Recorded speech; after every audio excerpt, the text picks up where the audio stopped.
Hi hello welcome to Jyothi Srikanth Telugu channel. ఎలా ఉన్నారు? అందరూ బాగున్నారు కదా? నేనైతే సూపర్ ఉన్నాను. ఈరోజు రెసిపీ చూడగానే అర్థమైపోయి ఉంటుంది. పాలక్ పన్నీర్ రెసిపీ.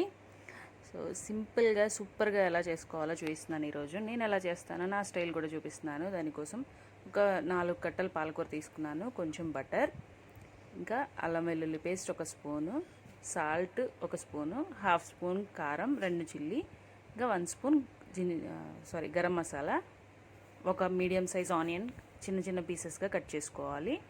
ఒక 200 గ్రామ్స్ పన్నీర్ తీసుకోవాలి. సో పన్నీర్ని తర్వాత క్యూబ్స్గా కట్ చేసుకోవాలి. బటర్ లేని వాళ్ళు గీ కూడా యాడ్ చేసుకోవచ్చు. అందరి ఇళ్ళలో గీ అయితే ఉంటుంది కదా, సో గీ యాడ్ చేసుకోవచ్చు. ఇక్కడ పాలకూర బాయిల్ చేసుకోవడానికి ఆల్రెడీ కొంచెం వాటర్ పెట్టుకుని అవి రోల్ బాయిలింగ్ అవ్వాలి. ఆ స్టేజ్లో పాలకూర వేయాలి. డైరెక్ట్ పాలకూరలో వాటర్ పోసి అనేది పెట్టకూడదు, పెడితే కలర్ చేంజ్ అయిపోతుంది. సో దీనిలో ఇంకేం యాడ్ చేయాల్సిన పని లేదు. జస్ట్ పాలకూర డైరెక్ట్ అది బాయిల్ అయ్యేటప్పుడు పాలకూర వేసి కొంచెం ఒక 5 మినిట్స్ దగ్గర 5 మినిట్స్ ఉడికించుకోవాలి. నేనైతే 4 కట్టలు తీసుకున్నాను కదా, దానికి సరిపడా మెజర్మెంట్స్ అనేవి చెప్పాను. మీరు ఇంకా ఎక్కువ తీసుకుంటే ఆ క్వాంటిటీ పెంచుకోవాలి మీ టేస్ట్కి తగ్గట్టు. ఇంకా తక్కువ తీసుకుంటే క్వాంటిటీ తగ్గించుకోండి. మీ టేస్ట్ని బట్టి అడ్జస్ట్ చేసుకోవాలి మొత్తం. సో ఇలాగ 5 మినిట్స్ బాయిల్ చేసేసుకున్న తర్వాత ఆ రా స్మెల్ అంతా పోతుంది. దాన్ని ఒక స్ట్రైనర్లోకి తీసేసుకుని దానిలో కూలింగ్ అంటే ఫ్రిడ్జ్లో కాదు, నార్మల్ వాటర్ ఉంటాయి కదా, అవి పైన పోసుకుంటే ఇంకా ఏమన్నా పచ్చివాసన కానీ అలా ఏమన్నా ఉన్నా మొత్తం దిగిపోతుంది అనమాట. సో దాన్ని మిక్సీ జార్లో వేసుకుని 2 చిల్లీస్ తీసుకున్నాను. 2 చిల్లీస్ సరిపోయాయి. 2 చిల్లీస్ ఇవి కలిపి పేస్ట్ చేసుకోవాలి. చల్లారిన తర్వాత పేస్ట్ చేసుకోండి. మంచిగా పేస్ట్ చేసుకోవాలి. ఈలోపు పన్నీర్ క్యూబ్స్గా కట్ చేసుకుందాము. పన్నీర్ ఇలాగా మీకు నచ్చిన సైజులో కట్ చేసుకోండి. నేనైతే ఈ సైజ్ కట్ చేసుకున్నాను. ఇంకా చిన్నగా కూడా కట్ చేసుకున్నా బాగుంటాయి.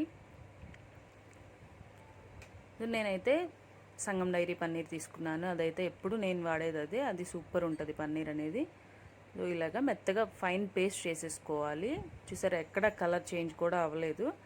మీరు డైరెక్ట్ వాటర్ బాయిల్ అయ్యేటప్పుడు వేయకుండా ముందు చల్లనీళ్ళలో వేసి అది బాయిలింగ్ పెడితే కంపల్సరీ కలర్ మారిపోతుంది. తర్వాత ఒక ప్యాన్లో ఒక టేబుల్ స్పూన్ ఆయిల్ తీసుకున్నాను. దానిలో స్టార్ పువ్వు అంటాం కదా, దానివి 2 రెబ్బలు తీసుకున్నాను. కొంచెం దాల్చిన చెక్క, ఒక 3 లవంగాలు తీసుకున్నాను. సో ఫ్లేవర్ అనేది చాలా బాగా వస్తుంది. ఆ కొంచెం వేసిన దానికి నా కర్రీకి మంచి ఫ్లేవర్ వచ్చింది. తర్వాత ఆనియన్ పీసెస్ కట్ చేసుకున్నాం కదా, చిన్న చిన్న పీసెస్, అవి వేసేసుకుని గోల్డెన్ బ్రౌన్ కలర్ వచ్చే వరకు వేయించుకోవాలి. కంపల్సరీ గోల్డెన్ బ్రౌన్ రావాలి. ఇంకా కొంచెం తక్కువ బాగా వేగాలి. కొంచెం తక్కువ వేగినా కూడా మనకి ఆనియన్ అనేది పంట కింద తగులుతూ కసకసలాడితే బాగుండదు.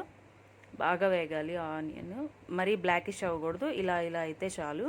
సో తర్వాత జింజర్ గార్లిక్ పేస్ట్ తీసుకున్నాం కదా 1 స్పూన్, అది యాడ్ చేసేసుకుని సో అది కూడా ఒక 2 మినిట్స్ పచ్చివాసన పోయేలాగా ఫ్రై చేసుకోవాలి. ఈ లోపుగా మీరు నా ఛానల్ కొత్తగా చూసే వాళ్ళైతే సబ్స్క్రైబ్ చేయండి. సబ్స్క్రైబ్ పక్కన ఉన్న బెల్ ఐకాన్ ట్యాప్ చేయండి. తర్వాత అల్లం వెల్లుల్లి పేస్ట్ కూడా యాడ్ చేసుకుని 2 మినిట్స్ తర్వాత మన పాలకూర పేస్ట్ ఉంది కదా, అది వేసేసుకొని మంచిగా మిక్స్ చేసేసుకొని మూత పెట్టేసుకోవాలి. ఒక 2 మినిట్స్ అది రా స్మెల్ అనేది పోతుంది. ఆయిల్లో కూడా ఫ్రై అయితే రా స్మెల్ అనేది పోతుంది. ఎక్కువ ఆయిల్ పట్టదండి దీనికి. ఎక్కువ వేసినా కూడా అది అంత బాగుండదు, వెకట్గా అనిపిస్తుంది. కొంచెం వేసుకుంటే సరిపోద్ది. తర్వాత బటర్ యాడ్ చేసుకుంటాం కదా, బటర్ ఉన్నవాళ్ళు బటరు, నెయ్యి ఉన్నవాళ్ళు నెయ్యి యాడ్ చేసుకుంటాం కదా. సో 2 మినిట్స్ అయిపోయిన తర్వాత దానిలో మనం 1 స్పూన్ సాల్ట్ తీసుకున్నాం కదా, అది, కారం, ఇంకా గరం మసాలా యాడ్ చేసుకోవాలి. తర్వాత కలిపేసుకుని ఇది కూడా ఒక 2 మినిట్స్ ఉంచుకోవాలి. 2 మినిట్స్ ఆయిల్లో ఫ్రై అయిన తర్వాత మనం మిక్సీ జార్లో పేస్ట్ పట్టుకున్నాం కదా, దానిలోనే కొంచెం వాటర్ యాడ్ చేసుకొని, ఆ సైడ్స్ దంతా మనకి రాదు కాబట్టి దానిలోనే వాటర్ యాడ్ చేసుకుని ఆ వాటర్ దీనిలో వేసేసుకోవాలి. ఒక టీ గ్లాస్ వాటర్, చిన్న గ్లాస్ వాటర్ అయితే సరిపోతుంది, ఎక్కువ కూడా పట్టవు. టీ గ్లాస్ వాటర్ సరిపోతుంది. అవి వేసేసుకొని అవి మంచిగా బాయిల్ అవుతున్నప్పుడు బబుల్స్తో బాయిల్ అవుతాయి కదా, బాయిల్ అయ్యేటప్పుడు పన్నీర్ క్యూబ్స్ వేసుకోవాలి మనం.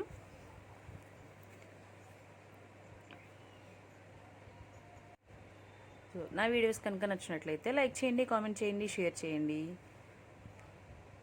ఇంకా ఏమన్నా రెసిపీస్ కావాలంటే చెప్పండి, కామెంట్ సెక్షన్లో చెప్పారంటే నేను ఆ రెసిపీ కూడా ట్రై చేస్తాను, మీకు చేసి చూపిస్తాను.